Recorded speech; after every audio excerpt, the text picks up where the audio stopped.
എല്ലാവരെയും ഞെട്ടിച്ചുകൊണ്ടുള്ളൊരു വാർത്തയായിരുന്നു. ആർക്കും വിശ്വസിക്കാൻ, ഒരു മലയാളികൾക്കും വിശ്വസിക്കാൻ പറ്റാത്ത, ഇപ്പോഴും ഒരു ഞെട്ടലിലാണ് എല്ലാവരും അല്ലേ.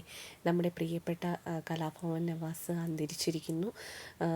ഇത് ഓരോ മലയാളികളുടെ ഇടയിലും ഏറെ വിഷമമുളവാക്കുന്ന ഒരു വാർത്ത തന്നെയായിരുന്നു.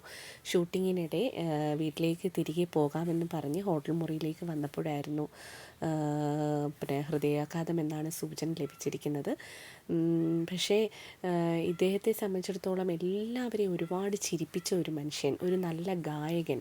ജാനകിയമ്മയുടെയൊക്കെ സ്വരം വളരെ മനോഹരമായിട്ട് പാടുമായിരുന്നു.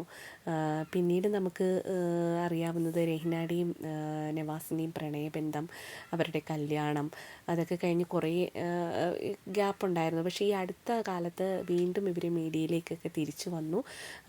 സജീവമായിട്ട് സിനിമകളിലെ ഷൂട്ടിങ്ങൊക്കെ തിരക്കുകളിലേക്കൊക്കെ വരുന്ന ഒരു പടിപടിയായിട്ട് വന്നുകൊണ്ടിരിക്കുകയായിരുന്നു. പക്ഷേ ഇത് വളരെ ഒരു വേദന ഉളവാക്കുന്ന ഒരു കാര്യമായിരുന്നു.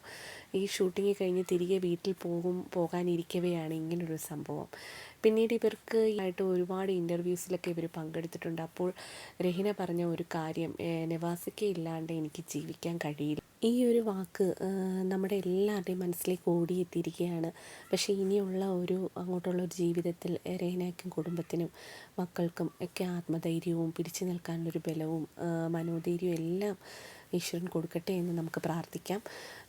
നമുക്ക് നവാസുകാരുടെയും കുടുംബത്തിനും വേണ്ടി പ്രാർത്ഥനകൾ മാത്രമാണ് ബാക്കി നിൽക്കുന്നതല്ലേ. വളരെ രസകരമായി നമ്മളെ ചിരിപ്പിക്കുന്ന ഒരു മനുഷ്യനായിരുന്നു, ഒരു പാവമായിരുന്നു, നല്ല ഒരു സ്വഭാവത്തിനുടമയാണെന്ന് ഓരോരുത്തരും പറയുകയും ഉണ്ടായി. വളരെ നല്ലൊരു ക്യാരക്ടറിനുടമയായിരുന്നു. പക്ഷേ ഇങ്ങനെയുള്ള മനുഷ്യരെ ആയിരിക്കാം ദൈവം ഏറ്റവും കൂടുതൽ സ്നേഹിക്കുന്നതും പെട്ടെന്ന് കൊണ്ടുപോകുന്നതും അല്ലേ.